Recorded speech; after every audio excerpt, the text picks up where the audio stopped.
যখন দেশে হত্যাযজ্ঞ চলছিল হাসিনা বাহিনী দ্বারা, এই স্বৈরাচার দ্বারা, তখন কি করেছেন রাষ্ট্রপতি হিসেবে?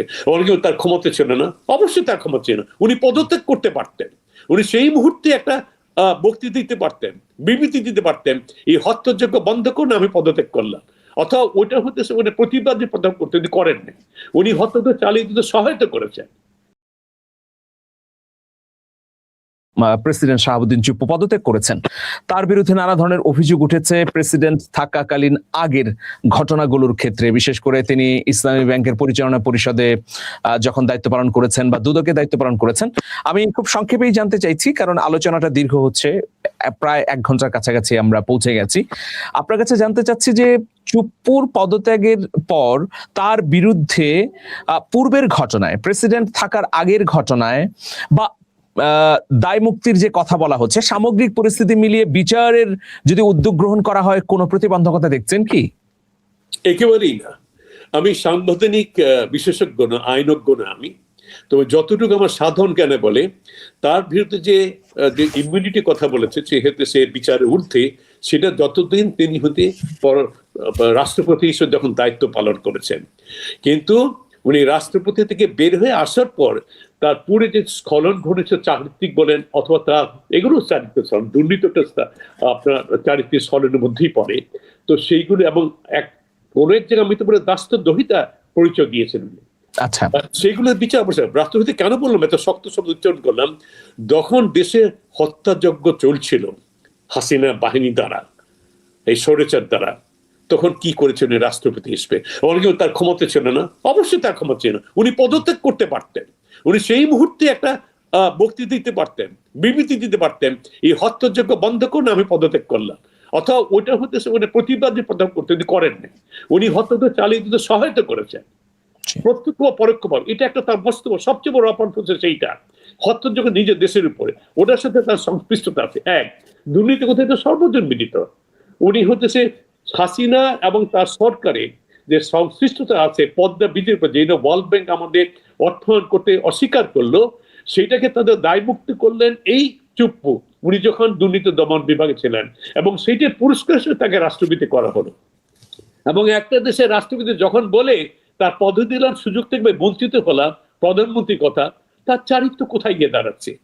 তো তারপরে এখন যেটা শোনা যায় সাম্প্রতিক গেলে, যেটা আমরা জানি না, এখন সরকার প্রকাশ্যভাবে বলে নাই, তার পদত্যাগপত্রে লেখা আছে উনি স্বাস্থ্যগত কারণে পদত্যাগ করেছেন। এটা সত্যি বলে আমি স্বীকার করতে রাজি না। কেন রাজি না? উনি যখন চিকিৎসার জন্য লন্ডনে গিয়েছেন, অনেকে দেখা গেছে উনি শপিং ব্যাগ নিয়ে ঘুরে বেড়াচ্ছেন শপিং করার জন্য। উনি তো সেরকম গুরুতর অসুস্থ, তো হাসপাতালে থাকার কথা, তো বেরিয়ে যাওয়ার কথা না। এটা আমাদের দেশের রাজনীতিবিদ সবার মধ্যে পরীক্ষা, সব দলেরই। আপনি যখন অসুস্থ হয়ে যান, তো আপনি জেলখানার যান, জেলখানা বেরিয়ে গেলে আপনার সুস্থ হয়ে বক্তৃতা দেওয়া শুরু করেন।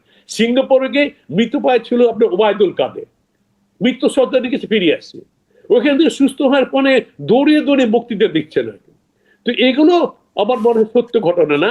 এই পাশে অন্য কোনো যেটা শোনা যায়, যিনি হয়তো লন্ডনে গিয়ে যোগাযোগ করেছেন স্বৈরাচার হাসিনা এবং তার দলের সাথে, যেই কারণে হয়তো মনে হয় ইতিপরে আমার যেটা মনে হয় এত দ্রুত গতিতে তাড়াহুড়ো করে তার পদত্যাগ করার কথা ছিল। আমার মনে একটা প্রেশার এসছে সরকারি দল থেকে তার পদত্যাগ করার জন্য, সেই জন্য হয়তো তার সে পদত্যাগ করতে বাধ্য হয়েছে। তাই যদি হয় তাহলে তাকে বিচার করা কেন যাবে না?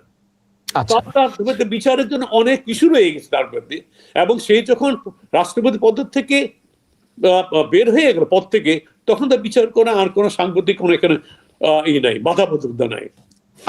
তাকে অবশ্যই স্বীকার করতে, এবং এটা সত্য উদ্ঘাটনের জন্য বিচার করা উচিত, শুধু তাকে সাজা দেওয়ার জন্য। সত্য উদ্ঘাটন করে তাকে বিচার, এবং হাসিনার বিচার ওনারা জড়িত ছিল এই হত্যার সময়, জুলাই হত্যায়, সেই বিচারের জন্য সত্য উদ্ঘাটন তাকে অবশ্যই বিচার করা উচিত। আচ্ছা, এবং সেই জন্য আমি মনে করি তাকে কোন অবস্থাতে দেশ থেকে ত্যাগ করার জন্য তার সুযোগ দেওয়া উচিত না, দেশে রেখেই বিচার কার্য শুরু করে অনতিবিলম্বে। আচ্ছা স্যার, অন্য একটি প্রসঙ্গ, ৪৫ বছর পর প্রেসিডেন্ট জিয়া হত্যার মূল ঘাতক গ্রেপ্তার হয়েছে, মানে বলা হচ্ছে যে তিনি মূল ঘাতক। এই ব্যক্তির কাছ থেকে জিয়া হত্যার রহস্য উন্মোচন করতে করতে কি কি তথ্য পাওয়া যেতে পারে বলে আপনি মনে করেন? আর আরেকটা প্রশ্ন এর সঙ্গেই করি একসঙ্গে, যে প্রেসিডেন্ট জিয়া হত্যার পেছনে ভিনদেশী কোনো গোয়েন্দা সংস্থা যুক্ত বলে কেউ কেউ বলে থাকেন, যদিও জাস্টিফাই না, আপনি কি মনে করেন? এই বিষয়ে বিস্তর বিশ্লেষণধর্মী একটা লেখা লিখেছি, লিখেছেন আপনার যুগান্তরে, আমি পড়েছি সেটা। যুগান্তরে এসছে, ফাইন্যান্সিয়াল এক্সপ্রেসও লেখা হয়েছে, এটা ইংরেজি ভার্সনে ছাপিয়েছি, আমি বাংলাতে লিখেছি এটা, আমি পড়েছি স্যার এটা। হ্যাঁ। তো এখানে আপনার প্রশ্ন উত্তর গেলে আমার দুটো বিষয় আমি অবতারণ করতে হয়। একটা হচ্ছে যে মুজাফফর এই মুহূর্তে ধরা দিলেন না তাকে ধরা হলো, তো এটা প্রথম বিষয়। 2 নম্বর হচ্ছে মুজাফফরের সম্পৃক্ততা কতখানি গভীর ছিল এই হত্যার সাথে। এই দুইটা পিছনে রেখে তারপর হচ্ছে সেটা আলোচনা করতে হবে এবং তাকে বিচার করে চালিয়ে যেতে হবে। প্রথম আমার যেটা মনে হয়, মুজাফফর আমি চিনি, তাকে ব্যক্তিগত চিনি, সে জিআরবি থেকে আসা, সে আমার ইউনিটি চাকরি করেছে এবং তারও ভালো, তাকেও একদম বুদ্ধিমান এবং প্রফেশনাল পেশাজীবী অফিসার হিসেবে দেখেছি, যথেষ্ট বুদ্ধি রাখে। তবে একটা সত্যি কথা, অন্যান্য জিআরবি অফিসারের মতো, জাতীয় রক্ষী বাহিনী অফিসারের মতো, সেও হচ্ছে ভারতে প্রশিক্ষণ প্রাপ্ত। সুতরাং ভারতের প্রতি, রয়ের প্রতি, মুজিব বাহিনী, বাংলাদেশের লিবারেল ফোর্স বলে যে একটা ফোর্স ছিল বিএলএফ, যার কোনো যুদ্ধ করে নাই, কিন্তু পরবর্তীতে শেখ মুজিবের আওয়ামী লীগের লাঠিয়াল বাহিনী হিসেবে তাদেরকে রাখা হয়েছিল, তারও সে সদস্য ছিল। তো প্রেসিডেন্ট জিয়াউর রহমান, আমার মনে হয় তার একটা ভালো ইচ্ছা ছিল যে এত বিশাল একটা বাহিনীকে বাইরে না রেখে তারা যদি তাদের প্রশিক্ষণ অন্য কাজের দেশের বিরুদ্ধে কাজ দাঁড়ে, তাদেরকে সেনা হইতে আমরা সম্পৃক্ত করে দেশের লাভ সেনা বাহিনী এবং তাদেরকে বিরত রাখা হবে, সেটাই তার ইচ্ছা। সেই দৃষ্টিকোণ থেকে রক্ষী বাহিনীর অফিসার থেকে একত্রবর্তী করলেন সেনাবাহিনীর সাথে। হয়তো ভুল হয়েছে, কিন্তু এইটা কি ছিল। কিন্তু যেটা বললাম, আনুগত্য, যদিও সে সেনাবাহিনী জনক, তার জের পক্ষে ছিল, রয়ের ছিল, আওয়ামী লীগের পক্ষে ছিল মুজাফফর। এটা প্রথমে দৌড় নিতে হবে, এটা পিরিয়ড, এটার মধ্যে কোনো দ্বিমত নেই। আচ্ছা, সে আনুগত্য কৃতজ্ঞতার সাথে সাথে কাজ করবে। এবং আপনি যখন ইন্ডিয়া যারা ট্রেনিং করে, তারা ট্রেনিং করতে একটা মুখ্য তাদের হতে বিষয় থাকে, সেটা হচ্ছে তাদেরকে ইন্ডিয়ার প্রতি তাদের আনুগত্যটা ভালো করে তাদের মাথার মধ্যে প্রথিত করে দেওয়া, যার পরে যখন দেশে আসবে তখন তাদের হয়ে কাজ করবে। এটা শুধু সেনাবাহিনীর কথা না, আমরা যারা প্রশিক্ষণ প্রাপ্ত হয়েছে শিক্ষক, আমি জন্য ঢাকা ইউনিভার্সিটি বিশ্ববিদ্যালয়ে উচ্চ শিক্ষিত প্রফেসর যারা একসময় ছিল, তারা একরকম ছিল, তারা যখন দেশে ছিল, যখন প্রশিক্ষণ প্রাপ্তি হতো দীর্ঘ সময়, তখন অন্যরকম আচরণ শুরু করলো। অনেক আমি নাম দিতে চাই, অনেক ছিলেন। হোসেন মোহাম্মদ এরশাদ আরেকজন হতে সমালোচিত ব্যক্তি, চলে গেছেন, তার সমালোচনা করা উচিত না, কিন্তু ইন্ডিয়াতে থাকতে উনি প্রশিক্ষণ পেয়েছেন এবং ইন্ডিয়া থাকতে 2টা প্রমোশন পেয়েছেন। উনি কর্নেল হিসেবে গিয়েছেন, ওখানে থেকে আপনার ব্রিগেডিয়ার হয়েছিলেন এবং মেজর জেনারেল হয়েছেন। ওনার ব্যাপারে একই ক্ষেত্রে আমি হয়তো অন্য একটা বিষয় আলোচনা করতে অনেক সময় লাগবে। আমি মনে করি এই প্রসঙ্গে বলে রাখা বলো, জিয়া হত্যার সাথে উনিও জড়িত। এটা আমি এটা জড়িত, আমি আমার কাছে যথেষ্ট প্রমাণ আছে, এটা আমি স্থান করতে পারি, এবং উনিও জড়িত এর মধ্যে। এখন মুজাফফরের ব্যাপারটা আসি। মুজাফফরে আপনি জিজ্ঞেস করেন, তাকে বিচার করলে অনেক তথ্য বেরিয়ে যাবে, অবশ্যই বেরিয়ে আসবে, কোনো সন্দেহ নাই। কেন? উনি সম্পৃক্ত ছিলেন এবং কিলিং স্কোয়াডের সাথে, হত্যা যেটি মূল কমিটি ছিল, কি বলে আপনার সেলটা ছিল, ওটার সাথে সে জড়িত ছিল। এবং এটাও সত্যি কথা, যা প্রত্যক্ষদর্শীর কাছে, যার 2-1 বেঁচে আছে পরবর্তীতে, তার হত্যা জড়িত ছিল তাদের কাছে শোনা, এবং যারা হত্যার সাথে যারা জড়িত তাদেরকে তাদের বক্তব্য থেকে শোনা যে মুজাফফর এর মধ্যে ছিল। এবং জিয়াউর রহমান, শহীদ প্রেসিডেন্ট জিয়াউর রহমানের রুমে সেও ঢুকেছিল। তো তার সে অবশ্য হয়তো তো বন্দুকটা না চেলে তাকে বন্দুকটা চালিয়েছিল, এটা বিচার বিষয়ে অনেক আসবে, কোর্ট প্রশ্ন বেরিয়েছে। মতিউল একজন ছিল লেফটেন্যান্ট কর্নেল, সেও মুক্তির জন্য সেই গুলি করেছিল, কিন্তু তার সাথে মুজাফফর ছিল। সুতরাং যে আসল যে হতেছে মূল যে পরিকল্পনাটা, যে হত্যা কারা কারা ছিল, এটা পিছনে শক্তি কারা ছিল, দেশের ভিতরে কারা ছিল, দেশের বাইরে ছিল, রাজনৈতিক কারা কারা ছিল, সেনাবাহিনীতে কারা ছিল, এটা মুজাফফরের অবগত। তাকে যদি প্রেসেন্টে এই তথ্যগুলো বেরিয়ে আসবে। আর আপনি প্রশ্নটা করলেন, আরেকটু দ্বিতীয় প্রশ্ন, সেটা হচ্ছে ডেফিনেটলি এটার মধ্যে বিদেশি শক্তি সংস্থা। কেন? একটা হচ্ছে আপনার সার্কামস্ট্যান্স এভিডেন্স, যে প্রমাণিত ভিত্তি একটা আছে। আরেকটা ভিত্তি কি জানেন?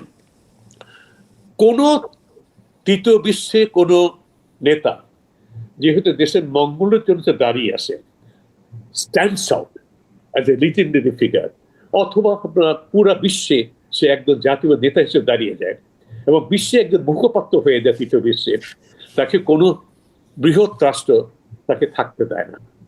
সেটা হতেছে শুধু বাংলাদেশের ব্যাপার না, এশিয়া, আপনি প্যাট্রি লুমুম্বাকে নিহত করা হয়েছিল আপনার একই কারণে। আর কি তৃতীয় বিশ্বে অনেক লোককে এরা হত্যা করেছে এই জন্য। সো বাংলাদেশেও তাই, জিয়াউর রহমান শুধু বাংলাদেশে একটা অবিচ্ছেদ্য নেতা ছিলেন না, উনি রাষ্ট্রনায়ক ছিলেন না, উনি তৃতীয় বিশ্বের মুসলিম উম্মার জন্য একটা মুখপাত্র হয়ে দাঁড়িয়েছিলেন। আপনি জানেন জিয়াউর রহমানকে আপনার ইরাক ইরান ওয়ার, তারপর হইতেছে আপনার কুয়েত ওয়ারের উপরে তাকে হচ্ছে নিগোসিয়েট করার জন্য উনি তৃতীয় বিশ্বের মুখপাত্র হয়ে দাঁড়িয়েছিলেন, তার প্রজ্ঞা, তার বিচক্ষণতা, তার সততার কারণে। শুধু এই ধরনের একটা লোক শুধু বাংলাদেশের জন্য, তৃতীয় বিশ্বের জন্য একটা, আমার মনে হতে তাদের জন্য একটা ভয়ঙ্কর ব্যাপার, কারণ তাই না, মাথা ব্যথার কারণ। সেই জন্য এটা কখনো ভারত চাই নাই। ভারত আচ্ছা। জড়িত আমার সন্দেহ নেই, ভারতের সাথে অন্য কোনো রাষ্ট্র এটা সে জড়িত থাকতে পারে, সেটাই ক্ষতি দেখা বিচারের মাধ্যমে। এবং কথা আচ্ছা। হচ্ছে, প্রশ্ন থেকে আমার কাছে যেটা আমি আমার লেখার মধ্যে করেছি, বর্তমান সরকারের সেই সৎ সাহস এবং সেই ইচ্ছাটা, সৎ ইচ্ছা আছে কিনা, করতে পারবে কিনা। আমি আশা করব দেশবাসী প্রত্যাশা করবে, সেই প্রশ্নগুলোর উত্তর খোঁজার জন্য এই বিচারটা করা উচিত। শুধু একমাত্র ব্যক্তি মুজাফফরকে ফাঁসি কাছে ঝুলিয়ে দিলে সত্য উদ্ঘাটন হবে না। অনেক ধন্যবাদ আবেদন সরকারের কাছে। change tv.press এক ফোঁটা হলুদ নেই।